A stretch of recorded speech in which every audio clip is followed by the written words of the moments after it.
Matt, it's telling me I've got the wrong code. That's what I pulled It's up telling you the the wrong invite, though. code. Yeah. Give me 1 second. I'll test it on mine for you to see what's going on. Thanks.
I'm gonna try something here.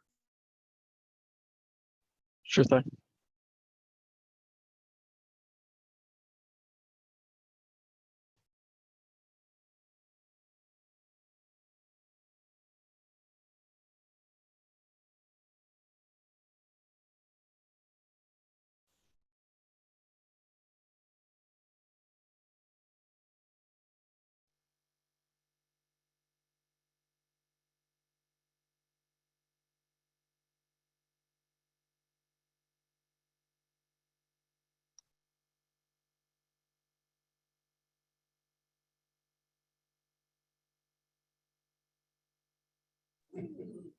Victory.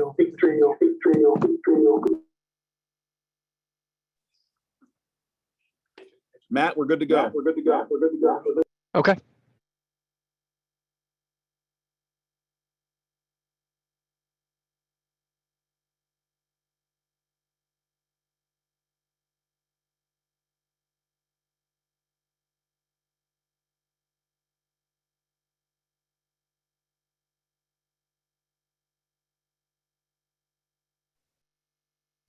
No audio is coming through on the webinar, not to interrupt.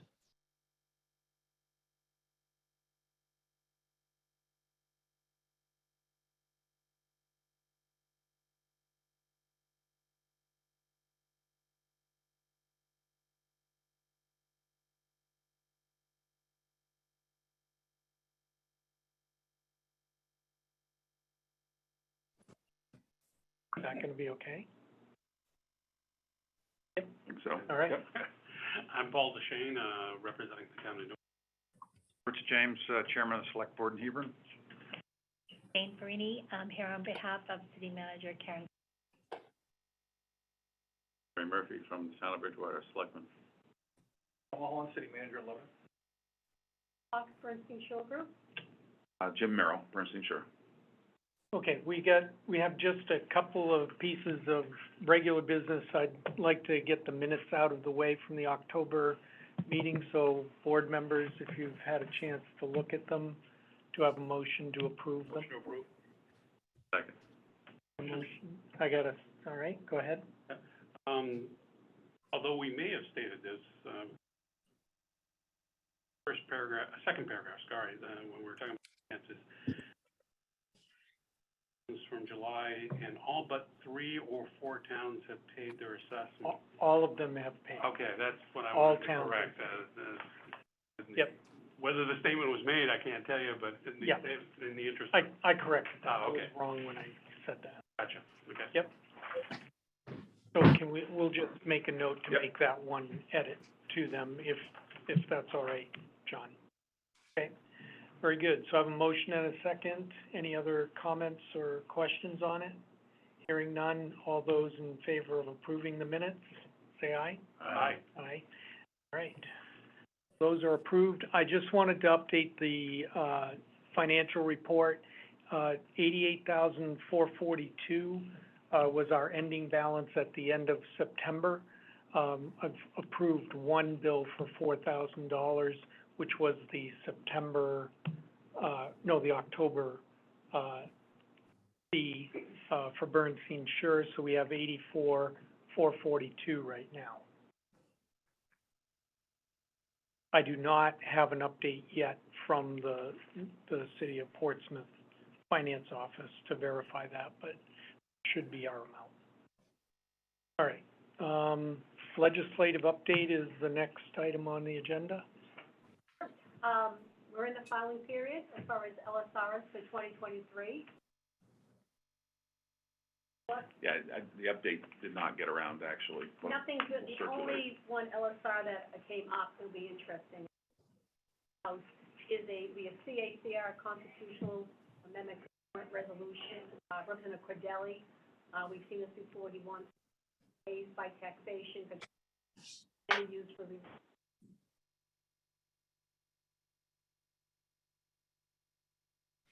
filing period ends, my memory's correct, next, say the 22nd.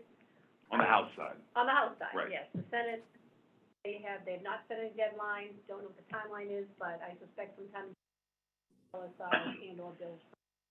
Right now, for those who use it, it's only a title.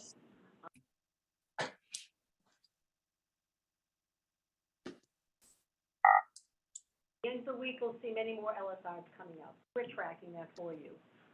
I understand that the Center.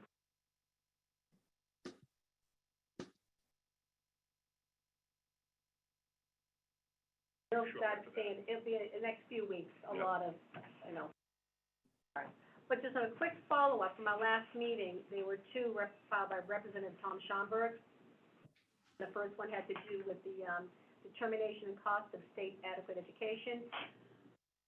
So I spoke to him on that one. He's a very pleasant man, just keep that in mind. I mean, it's nice that he returned my call, we chatted, we may not agree, but basically his goal on that one is to decrease the cost per student.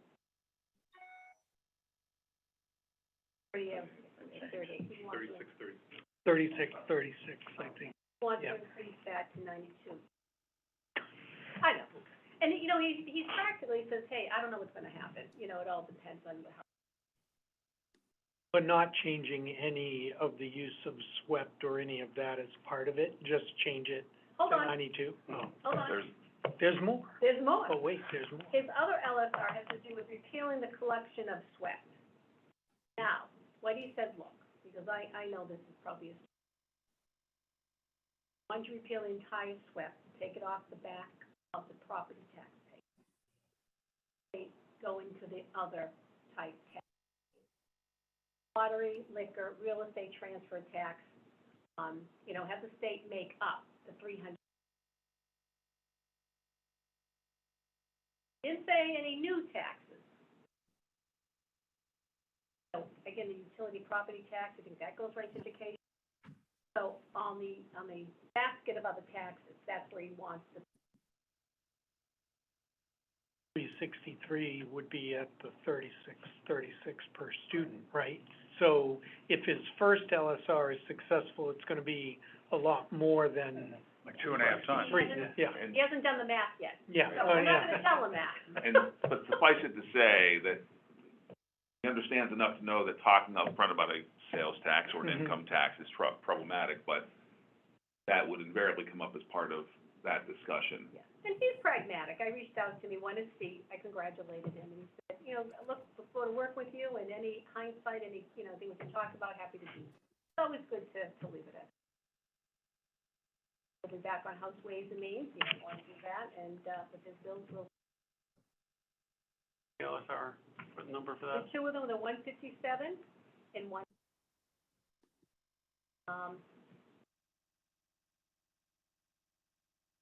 that's really it. Like I said, we're all, holding our breath to see what's gonna happen. Yeah, so Across just, the street. so I know we were talking earlier, some of you are following that, we have a balanced power issue in Concord right now, and that we don't know who's going to be in charge of the House. The Senate is set, it is 14-10 Republican. Jeb Bradley from Wolfboro has been nominated by the Republican caucus to be the next Senate president. So he will serve in that role. Senator Susie from Manchester has been nominated by her caucus to continue on as minority leader. So, couple new faces in there. Aaron Hennessy in District 1 has moved into the Secretary of State's office. Carrie Gendro, from Littleton is now the new senator-elect, from District 1. We've got Tim Lang, Republican state legislator. Is he Meredith? Yeah, but, so he is succeeding Bob Gaida in Senate District 2. Howard Pearl in Loudon, former state legislator, is coming in and, succeeding John Reagan.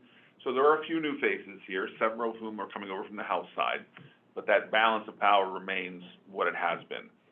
As of this moment, the balance in the House is 201 Republican, 199 Democrat. A recount, there have been recounts today. Second seat just flipped in the last hour. Recording in progress. Powassan County seat. There are approximately 18 recounts remaining. And so over the course of the week, we'll see where those go. A few of those recounts are, I would say, more frivolous. Pretty large margin, not likely to slip, but we've seen two now. So the House clerk has predicted it could be a 200 to 200 House, which we have not seen before. Seen that in the Senate. There have been 12-12 Senates. There's not been a 200 House in the modern era. No one's seen that. So we'll see. We'll know more. And of course, that's going to dictate committee assignments, control of committees. We may see as a result of this, because of the close partisan balance, committees that are equally split on a partisan basis, just by virtue of the bodies and who's available. And of course, what that does mean from a practical standpoint is, first of all, in any legislative session, vacancies occur. We see who pass, who get sick and have to resign, people who move out of district. It happens all the time. So what we end up with in the next week to 10 days may not be what you see come next March or next April. So it will be I think, a volatile session. And of course, on session days, we know that turnout's always an issue. In any given session, 20, 25, 30 people may be out for a variety of reasons. Given this close split, that could very well flip votes on a given day. So the Senate is what it's been, and I think the folks that have come in will likely be aligned in a fashion similar to what the prior couple years have been. The House is up in the air still. So it's just a majority of who shows up on that day, right? In votes? Or do you have to get 201? Our House session, Yeah. No, who shows up, it's majority. Whoever As long shows as you have up, a it's a quorum, majority, right, as long as right. there's a So quorum. it's a majority of Okay. who's there, as long as you're met the quorum requirement. Okay. Exactly, Yeah. exactly. Right. But on the Senate side, I mean, June, I've worked with, now Senator Tim Lang. Economic Reopening Task Force, and he was great. He's always, returned a call. He's great to work with. Yep. So the Senate may be the place where things land, or they, Yeah, we'll see. Who replaced Senator Khan? Sorry? Who replaced Senator Khan? like Donovan. Donovan Fenton, who Yeah. is an auto dealer, part of a family that had auto dealerships out that way. Younger gentleman, yeah. So, Can you take over? I wouldn't necessarily follow through that because that's where Senator Khan was. Yeah, so, and Ruth is Oh, solid, yeah. solid handshake too. If you ever shook her hand, Oh, no. that's solid a handshake you're gonna get over in Concord. 85, that's right. I couldn't believe it. I could not believe it. We were talking. And then something, hey, I read. Very like, yes, no, Yep. like, she doesn't, Sets up her own signs. she does, I heard that. Who's any projections for Education Committee in the House? No, but you don't know, because, Oh, on the House side? Well, I think on the House side, and Kat can speak to this as well, the key players on both sides are back this year. okay, So the, Rick Ladd, Glenn Cordelli, and David Luno, Luno, Mel Myler. So I think you'll see one set of them or the other Okay. be in charge of that committee. I think, again, the question is it an equal partisan split versus a 10-9, just because of the number? Well, in the past, let's say it is to Congress, not so much alternate, but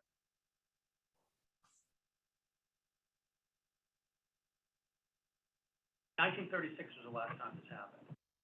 Real quick, and it's interesting, so I've been talking to some of my colleagues, we do talk a bit, we're all, like, what are you hearing, and one of my colleagues said that Representative Rosemary Rung, I think Merrimack, Mm-hmm.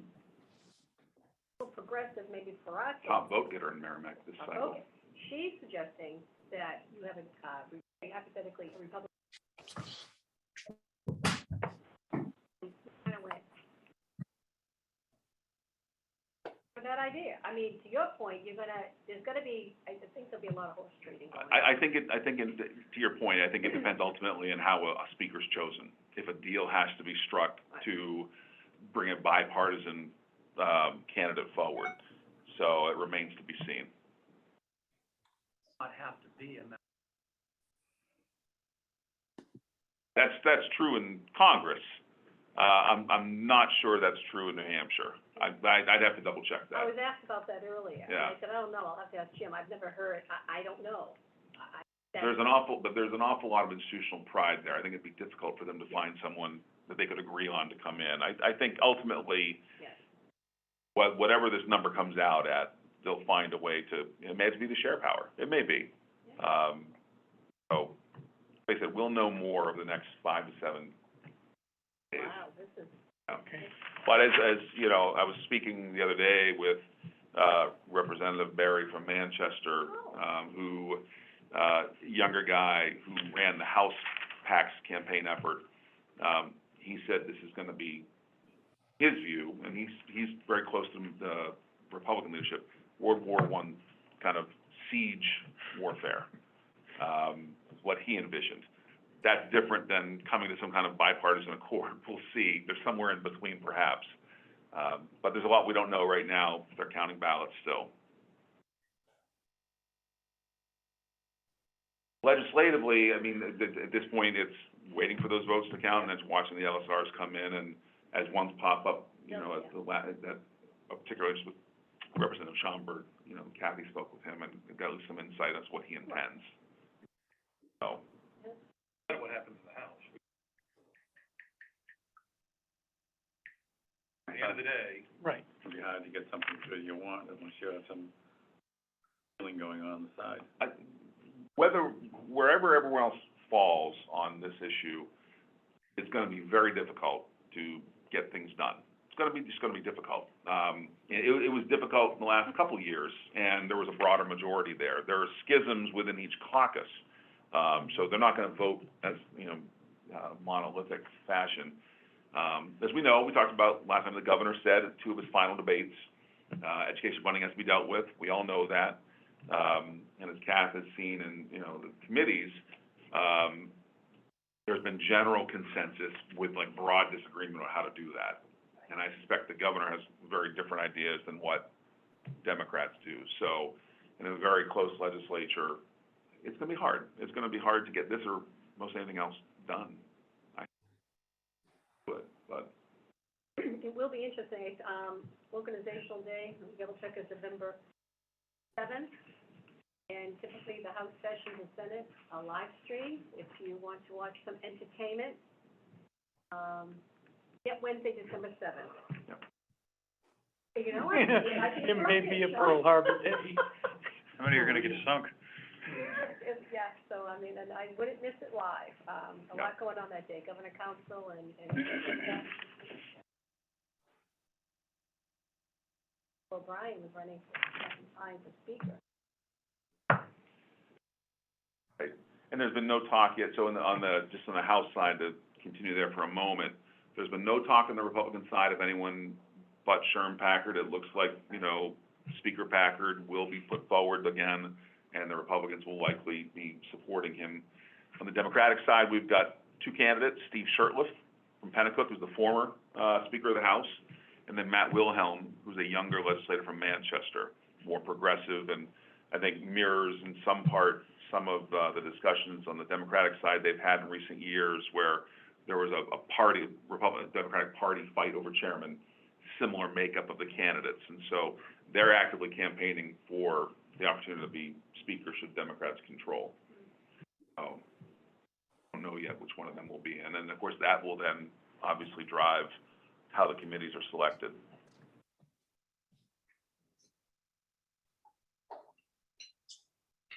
Oh, Yep, you know, one trading going on, and that's that. a bit of both. Yep. So, I think Okay, anything No, else? that's that's good. it. Stay tuned. All right, so we'll move on to other business on our agenda, and obviously, the Rand v. State of New Hampshire court case is the major thing to, discuss this afternoon. You know, we have been working for a little, almost 2 weeks on, coming up with a legal position for the coalition when we found out that the track that the case was on had changed substantially. Thank you to Jane for bringing that to our attention right away when that filing was made. So initially, it came down to a question of the 2023 tax rates, and the plaintiffs, who are individuals not representing municipalities, were looking for relief in the 2023 tax year from SWEPT. Although it wasn't really clear exactly what they were asking for, at least you could identify that they were talking about future tax rates. They changed that with the filing, would have been a week ago yesterday, and made it an more immediate, the 2022 tax rates are what they wanted to apply it towards, right? By way of information, I was working on a chronology before Okay. coming here and never Yep. got, in Okay, multiple pleadings in the last yeah, 2 there's weeks. been many. It slowed me down, so I didn't finish it, but, my general recollection is the initial, thing was filed in June. Yeah. And it was still the same plaintiffs, defendants, named, but the generality of the filing was more or less, SWEPT's unconstitutional. Right. Stop collecting it. No other greater definitive statement beyond that. They amended their complaint at the end of August, to add further clarity. It still wasn't plain or clear exactly what remedy they were looking for, if it was determined to be. The state answered the amended complaint, and with that answer, that's when it was moved to an injunctive.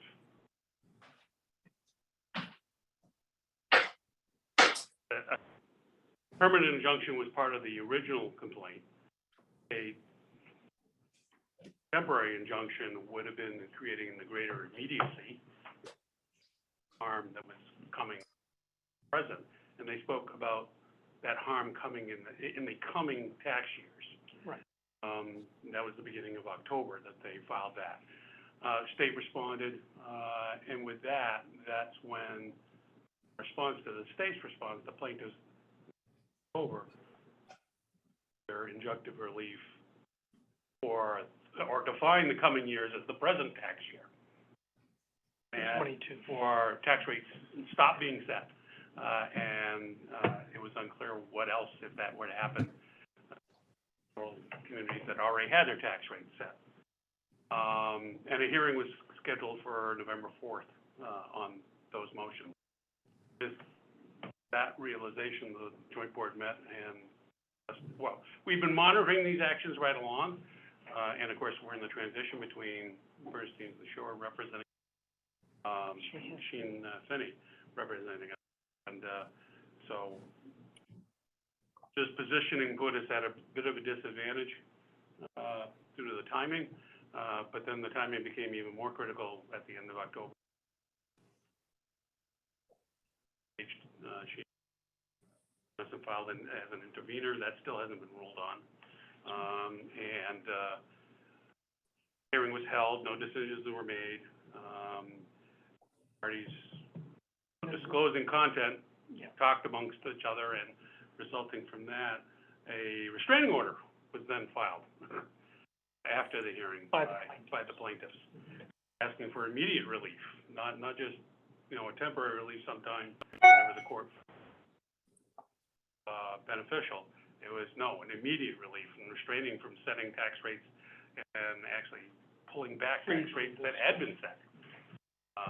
And that motion's pending. The judge had recused himself because he property in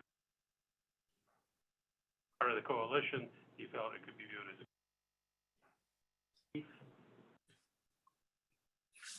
Or the Rocky. the The RO, restraining order. the restraining order, it's technically before now the Rockingham County. But it was initially put before the Grafton. I think, well, it was during It the. was kind of simultaneously Yeah, it when was the simultaneous, Superior that's Court, right. Supreme Court, the Supreme Court. Superior Court's Chief Justice assigned it to Rockingham about the same time. Well, they filed TRO. a TRO because of the recusal. They argued Right. they were personally impacted because of this. So then the immediate action was to file a TRO. Discussions with attorneys that didn't go anywhere.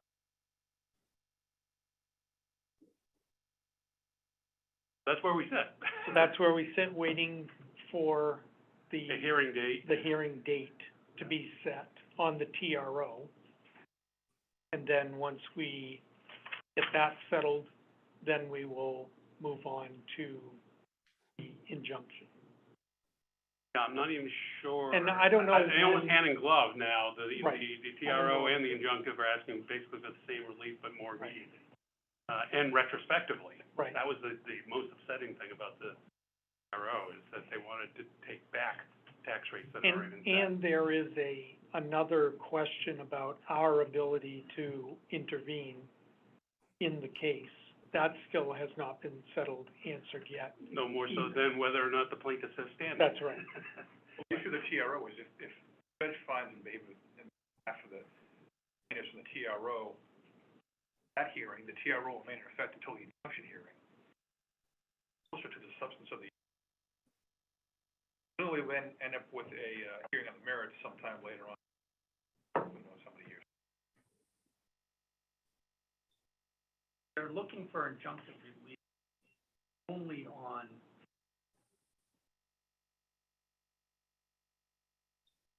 those 40 towns identified in this filing. One of their previous filings had a computation done by Doug Hall, where it identified 25 or 30 communities that had excess SWEP. And then there's a handful of towns that have negative tax rates that are on top of that. And I think that's how it comes to the, Right, but I mean, did they tell the judge who these towns, Yes, they Yeah. identified the so individual. can we find out if we're one of the towns? I think it was in, one of the handouts that I gave, or that I sent to you all. There's a list. The state of New Hampshire said, what about these towns? They have a right, presumably, to notify their, impact them, and if they choose to be interveners themselves, who aren't necessarily part of the coalition. Right, because not all the identified towns are members of the The coalition. coalition represents, what, 27 towns? Right now, yeah. And, but the training order and the TR, I'm not correct, I guess identified 40, according to folks from the lawyers. They're notes, they're not actually in the. They're notes, right. They're appendices. So you've got parties out there that don't even know they're about to be impacted potentially by this. That's why I asked. That's the state's argument, is shouldn't these people be notified so they could choose to file intervener status themselves? These are from the which one? notes, they're not from, They're from the initial filing for the injunctive relief. And an exhibit to that. and these calculations are from the Department of Education. I'm not sure how they arrived at that. I don't agree with some of those Yeah, calculations. exactly, Right, yeah. so. Yeah. That's another factual element that is relevant relative to the TRO or the junction, but, A little sloppy. yeah. I'm kind of surprised that they. Well, they figured the excess here, already, DOE has.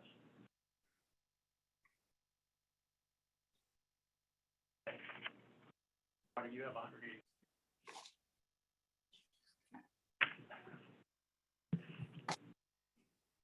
Yeah, we don't, Wow. again, it's not clear in the filing how they even arrived Yeah, at. it's publicly in the court. No, that's okay. Go ahead.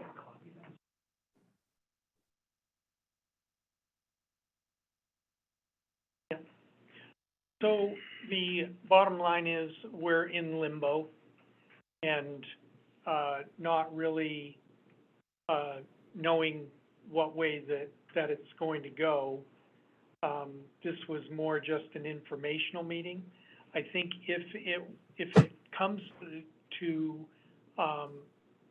fact that the judge grants something, that we would need another meeting of the membership so that we could provide a legal update to everybody.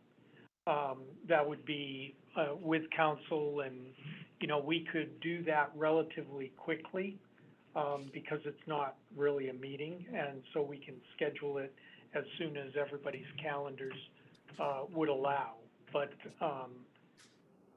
that would be, my next recommended step would be to wait to see how the judge, rules and, react. We have a legal, we have counsel, from Sheehan, so we have somebody that's watching it every day for us, and, we'll know right away, as soon as anything comes forward. Another sticky issue. Yeah. Money. Right, We're gonna get a budget from them. Days. right, We're burning some money right now. we are. Legally, that we have not budgeted anything for. So there would also have to be another full membership meeting, a full-blown public membership meeting, to vote on. And I'm sorry, I did not have a chance to look at our MOU, to see what that functionally will look like, but we're going to have to revisit the budget, based on that. We needed to do the 2023 budget anyway. That's correct. So, like the joint board to discuss that. Some of the numbers are still fluid because, We have not received we have not signed anything with, Sheehan Finney Capital Group as far as the lobbying efforts. That's still in transition as well, so, we've still got a lot of work to do. We need to move somewhat quickly. Technically, Technically, authorization to spend, Right, with it, that requires a supplemental appropriation in the interim before the actual budget's approved for. right. No matter what happens with not going away, it's gonna No. continue to move in whatever direction it goes, and that's gonna continue by the expenditure. So, You might wanna turn around and project if they change that adequacy amount. well, Sure, that's why we're still involved, because we're not actually implicated in this filing, the city 11, but we also know that this is a much bigger issue. Risk. right, And it will, and, like any of these things, it will grow. Is that likely that they'll keep it? Political winds will say it's been in there for so long, fixed at 38, at 36, 36. Something will go between that number and the $9,000 number, that will broaden the number of towns that are gonna be impacted by this, so. Right. There's a reason for everybody to, not turn around and take a short-term look at this. But back to the budget, historically, what we did is our RFP that Bernstein was applying to and hired for, and then subsequently Sheehan. We had a tier 1, a tier 2, and a tier 3 yeah, basis, passed, on. one was the basic lobbying efforts, and had solid numbers from Bernstein on that, and we have 2 years. Yeah. Those services. For 2 were communication services. A lot of those we've already accomplished. We've created the website, a few other things. Gracious enough to assist future, so we've been able to mitigate some of those costs. But the tier 3 was the legal services, and up until this very moment, we've not needed legal services. I have a number on that, and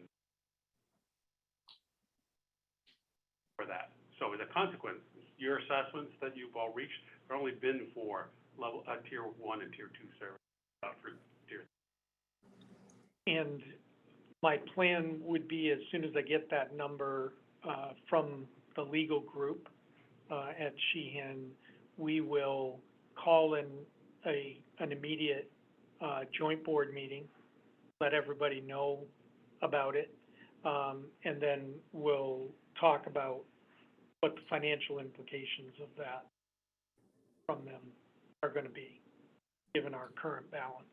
Should we say joint board meeting and then an hour after that have the full board meeting? Well, we could, depending on what happens with the legal.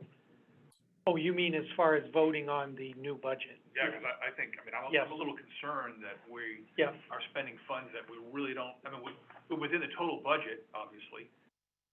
The concern is that, this very quickly, this is gonna be an. Yeah. And those assessments, automatically. and we need to get them out in December so that the towns with traditional town Right. meetings get it on their warrant, however they need to. I'll check the mechanics of the MOU as to notice and everything else, but yes, we'll figure out an immediate full membership meeting right after the joint board meeting, however we can do that. Seems to me we're gonna get a budget, and the joint board won't have time to discuss that in advance, but we need to warn in advance Right, what that budget amount's gonna be, so that Yes. when people come to that meeting, if they choose to, they know what, is that they're going to be voting upon. To calculate what the assessments are. Well, previous years, right, we don't use this year, we're gonna be using 21. 21 assessments. Whatever is most recently available from DRA, it would probably be 21 that came. Right, some towns still haven't even finished their.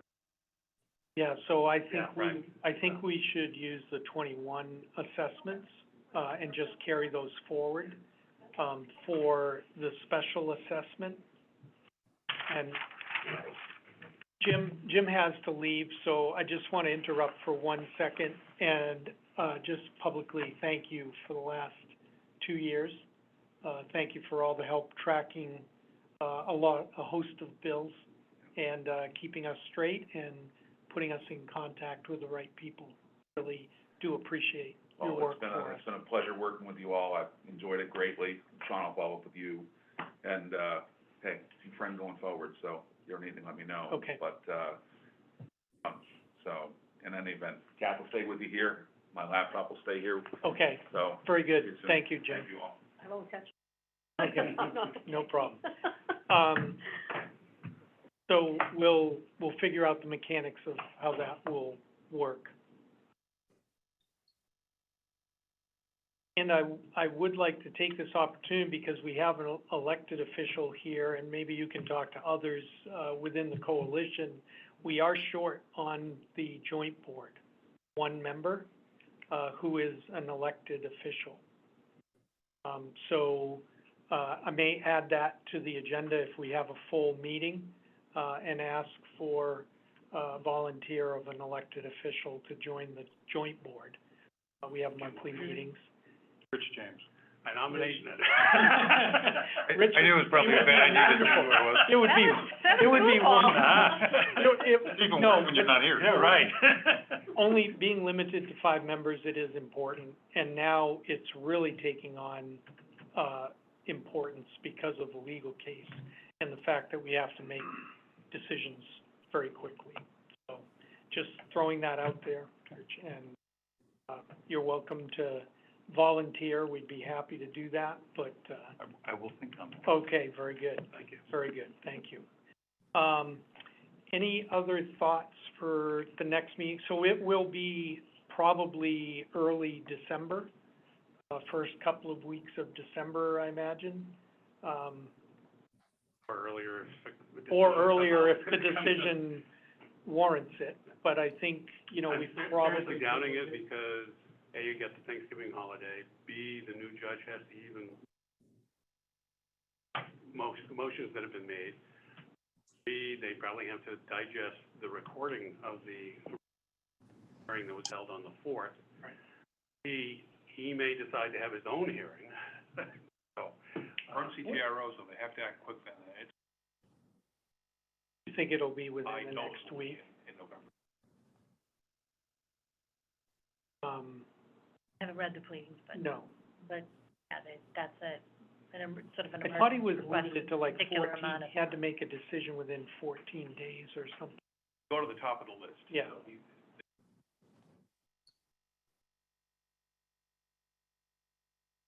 now, what,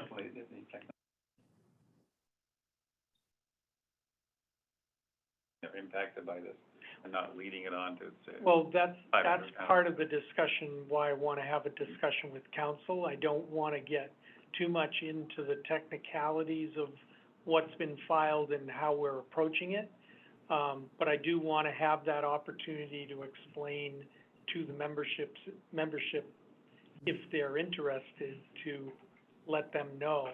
And then we have to strategize as well, how to reach out to the other communities that are on these lists if it continues to move forward, because they're not all members of the coalition. And there may be some benefit to bringing on additional members, at least during the court case, to help us send them, because that's in essence what we're doing. Yeah. new judge in the proceedings, he has also been assigned the Conval case. Although it's distinctly different and the two cases have not been merged, these are about the generalized issue. Oh, Jane, did you have a question? Just the name of the attorney? Do we have? John Mark Turner. Yep. we should look at, authority of the joint board by statute, but we Right. are performing in that. And then change to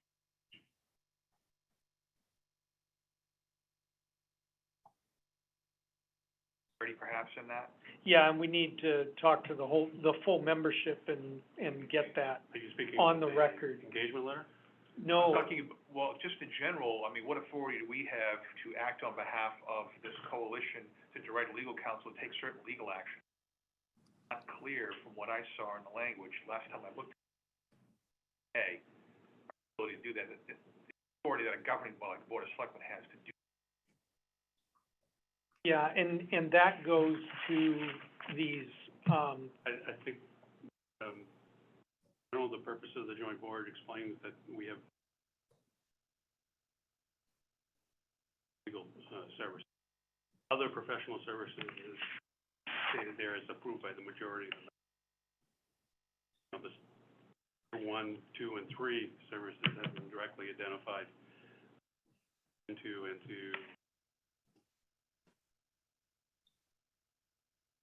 being from the memorandum of. memorandum, right? Yeah. A little bit different than taking legal action on behalf of the organization. I think as, in essence, like the governing body thereof. yeah, and we're going to have, Pursue in the conduct of all activities as the joint board deems necessary to carry out the purposes of the agreement. Very broad. and we're also going to have to figure out, because there was more than a little bit of pressure this weekend to get decisions on what the filings would say and, you know, verbiage, you know, making decisions on tone of a filing and things like that. that I was getting directly from the attorney, we need to have a mechanism within the joint board for communications that is pretty immediate. Because I don't wanna be making those even worse than just the joint board, ended up with just me. So I don't mind doing that to some level, but this is pretty important stuff. So I don't wanna have that. Well, no, but it's, I don't want just one person's opinion to be driving the train. I wanna make sure that we have a way to talk quickly and have a strategy with the attorney so that there's some guiding principles, going forward. Then we have consent to representation letters that Sheehan is requesting, and this to be filled out by every member community, which basically says that for the purposes of this case, we're waiving any conflict of interest. We just suggested that there's no Yeah. issue of eluding this, that Yeah. you speak to the engagement letter and the waiver separately from the actual litigation. Oh, okay, sorry, yes, Because in part of that may need to happen in non-public with joint board. okay. Because it is, Well, no, I'm not talking, I'm talking about the idea of it, the general. We're just gonna need to figure out a way administratively how to get these letters out to the member communities with an explanation cover letter that says, because we need boards of selectmen to make, now we're getting into the area that I wanna have in a non-public. okay, okay. Okay, fine, fine. But I do wanna have a public discussion.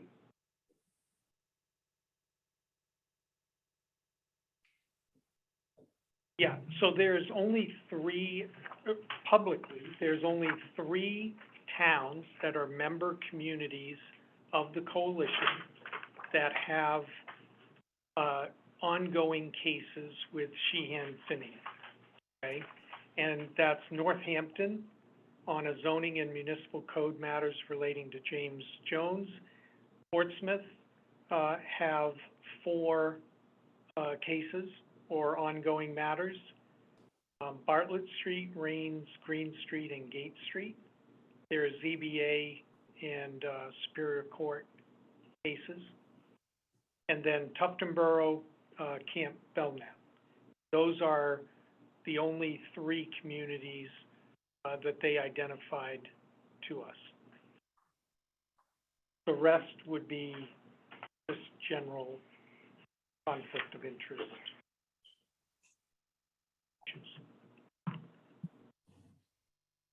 that what you were looking? Yes, happen. right, yes, for the public Yeah. discussion. And apparently, what I've been told is that John Mark reached out to those communities, and because I do not have anything written yet, but, everything was communicated to them that they would be taking on this matter for the coalition.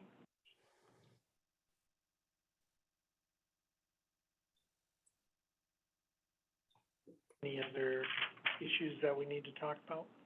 Sorry to be a little bit all over.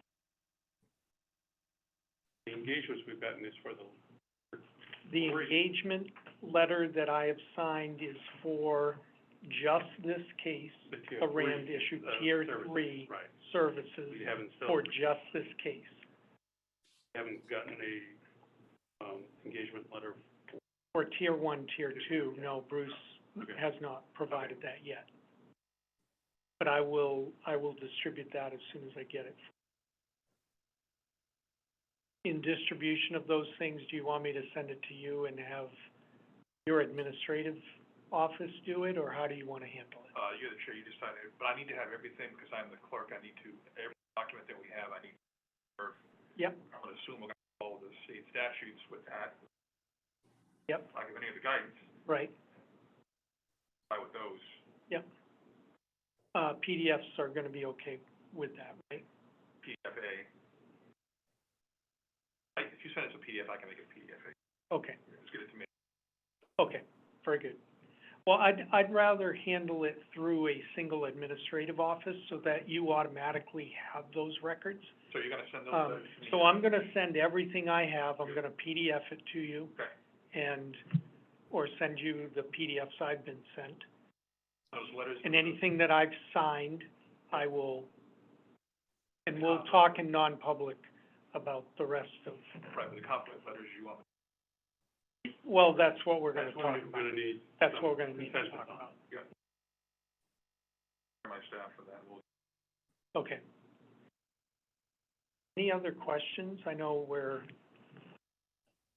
talking quite quickly here through all of this stuff that we're familiar with, and I know you guys are new to it. Jane, any questions that are being raised in your mind that we can discuss publicly? I think that the methodology and process after reviewing the MOU, just, figure out how you're going to call your meetings and how you're going to notify the broader membership on everything that, and the matter of John and the clerk and those documents and where they end up, whether they are on the website as well, or I don't know how we're using the CC2 website for, Well, that's what we need to, those we are, need to get that. yeah, those are issues Yeah. for the joint board to Exactly. to figure out.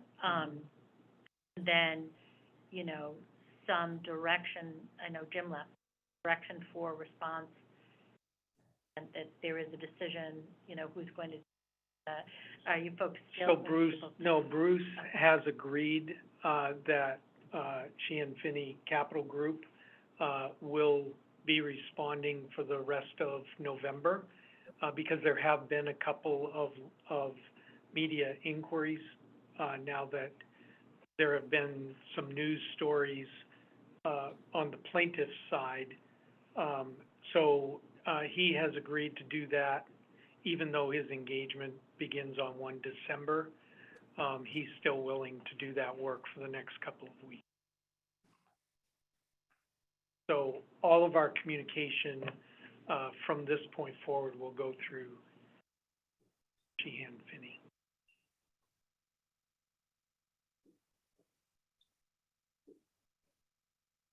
There's another thing, Yep. we'll need from Jim,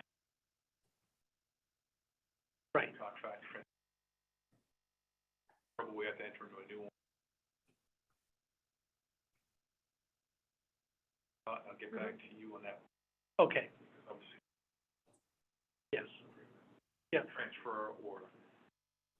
yeah, I can sign off on it then. Ready to go post on. Right. That's right.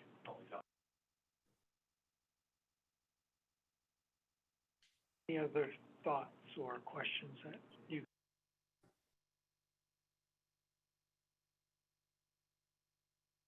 They've had a couple now. Gary Reno, the latest one. The latest Article one, is yeah. mentioned in here numerous. Yes, it is. And we've actually reached, I believe that Bruce reached out to them to, try to find out why nobody contacted us. Nobody contacted anyone on the joint Yeah, board or. and he's not, I mean, this is article, there are a Mhm. few things in here Yep. that would be helpful to That's- correct. That's been With- pointed out to him, and we have to figure out how to communicate the correction. Yep, we noticed that. Take a lot of ink. Yes, it will. I'd like to know how you make the list of articles. Yeah. This is a remote. What on earth?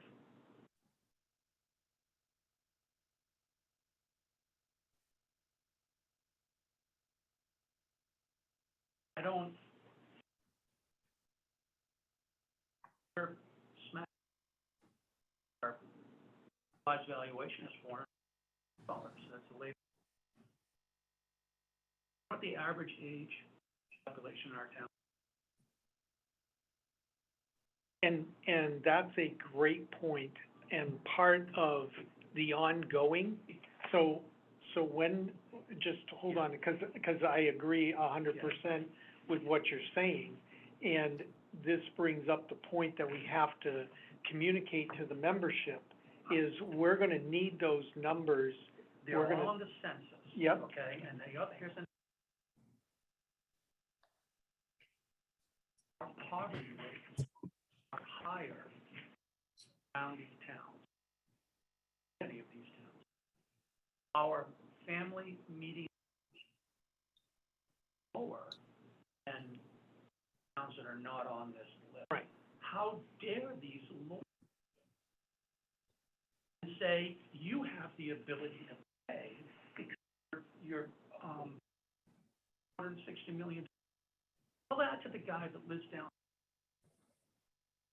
and out of work, all right, or is low income, or ability to pay is not defined by property taxes. How dare these people do? And absolutely, that's a main point of what we have Have we filed. communicated this Yes. to Mr. Reno, the reporter here?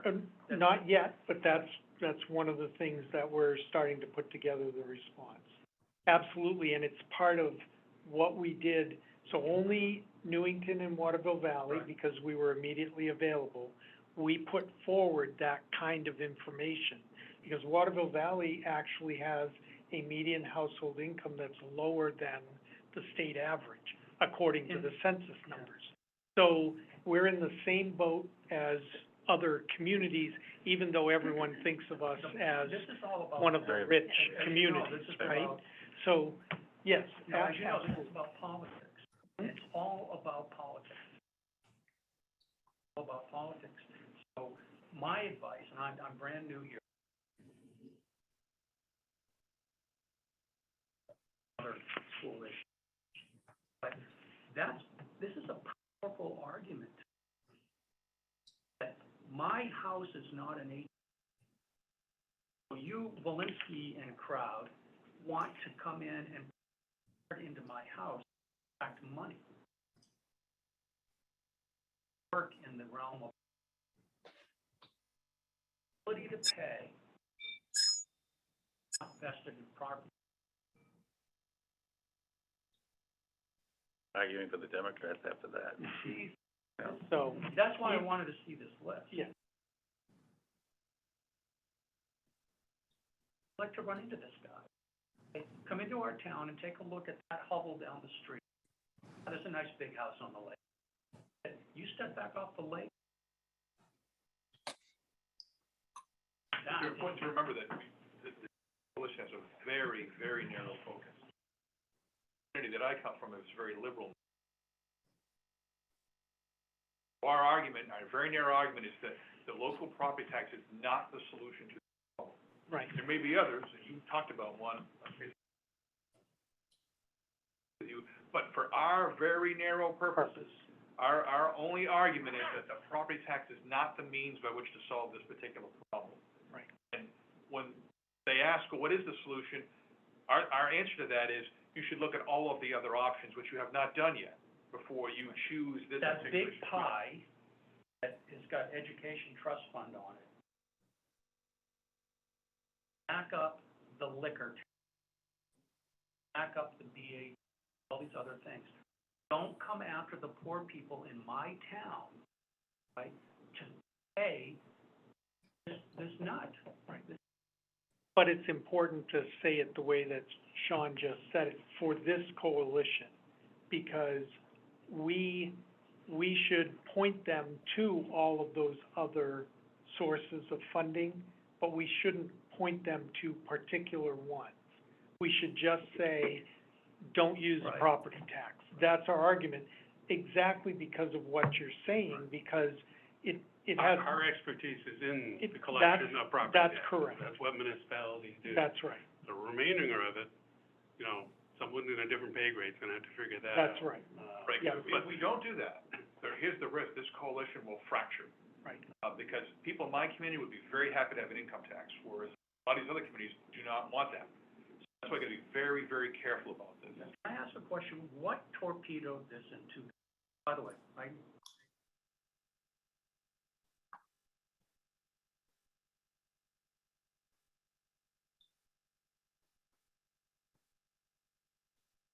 start seeing stuff like this. So, what happened in 2006? 1990, and I did a little crunch the numbers in our town. I just showed 2006.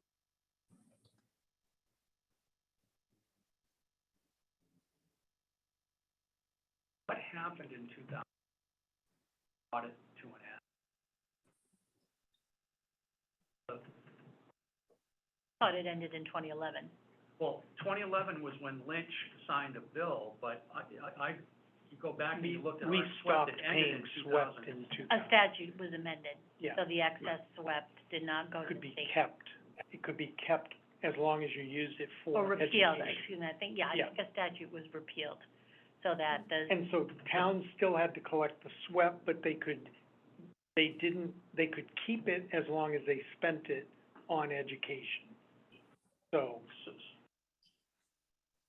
I thought it was 2011 when a statute was passed. Governor then saying there are no poor towns. We stopped paying excess. Part of that is, the city is part of using SWEP, is that it's a numbers game. It's not only the taxable property you have, but it's also the number of students. Right. I'll use the example of Stratham because that's the one I know most since I was there for 30 years.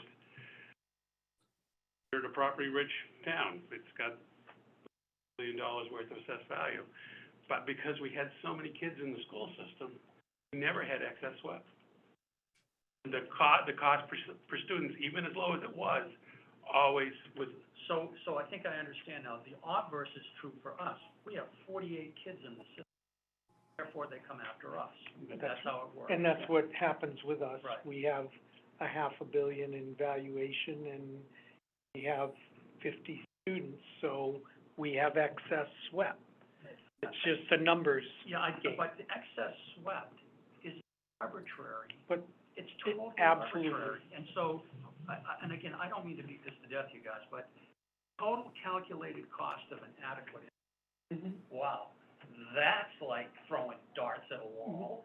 And it So- has been for So, yeah, 30 you throw a years. dart at the wall that That's DOE or DRA does, and then we pay the price. Yes, So That's why we're Conval is sued. that's Yeah. why Conval is That's sued, sued. Yeah. That So- number is not right. what it's all But about. is an adequate indication that $30, or is it swept? So 3636 times the number of students in New Hampshire Right. is the SWEP requirement, No, That then- no, that's the entire, the entire cost. right, of an adequate education. So we're The on, web funds a portion of that. That's right, because there are other revenues. Revenue within sources. the- right, We spend nearly $2 billion a year on education from all sources. And the Commission on School Funding found that that was an adequate amount in terms of outcomes. Problem is the distribution. Secondary problem they never addressed was how do you pay for it? right. And that was ignored. So, but this calculation done by the bureaucrats in the, they have any fidelity? Column right here, Well, it's not all bureaucratic, it's also been legislative. They've, They It's use the formula based in That's right. statute. right, okay, I stand so corrected. it So gets, it's legislative, it is. but how do they determine how much excess money? It's a complicated It's formula. complicated. That's the answer. All right, but is it based on the number of kids we have? No, that's. It's based on various factors, There's the, other- In there's its other simplest form is you have this amount of taxable property that's applicable to the utilities, because you get a number based on the current tax rate for SWEP, equalized basis. one number, how much you need to raise. Then DOE calculates based on the average daily attendance on a formula that's based on a certain period of time, the number of students that you qualify for, plus free and reduced, Right. and plus, Plus Special plus. education, I've seen that. right, and that comes up with a total dollar That per you're student eligible. for your district. And you multiply it by the number of students, difference is either you have excess or you have Not enough. not enough. It's interesting. We don't either. Neither do we. All right, that's the whole reason, The whole reason we're here. And Yeah. every point that you're making is part of why we're, It's a legislature. that's, And they've elected not to address it. they And they've don't kicked want the to. can down the road for a long time. And if they're gonna be split 200, Good luck. it'll be even less likely to It'll happen. be less, very less likely. But it could very well be, Which compels litigation. That's right. That- And all the attorneys are well, trying, I was gonna say the same, that's what's driving litigation. Mhm. And that forces the issue, can a justice or the Supreme Court just decide to legislate part of this? So well, that throws it even further into the and frustrating. we do need to go into non-public in an interest of time. Is there any other immediate things that we need to, deal with right now? So I would entertain a motion to go into non-public for the purpose of, dealing with a legal matter. So I have a motion, do I have a second to? Under 91. Oh, yes. I will, yes.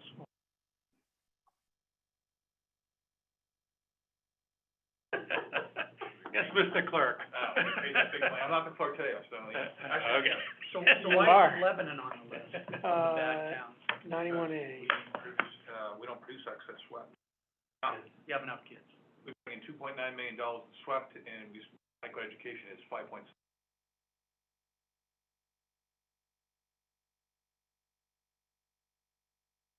Today, What's on the the present same numbers, that's the percentage? problem. You'll swap- you With should the changes that. eventually get into Yeah. that, if not already in. It's a moving target.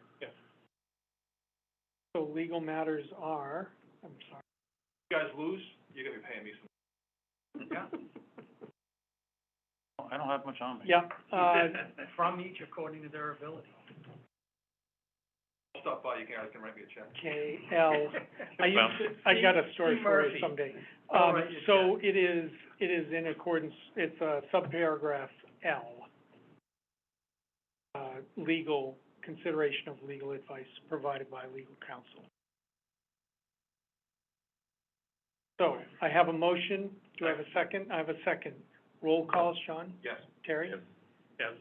And Mark is a yes, so thank you very much. We're in non-public session, and we can end the We meeting. can end all this, okay. Thank you very much. You guys, can you wait for a while, or do I? No, we're gonna make you walk back.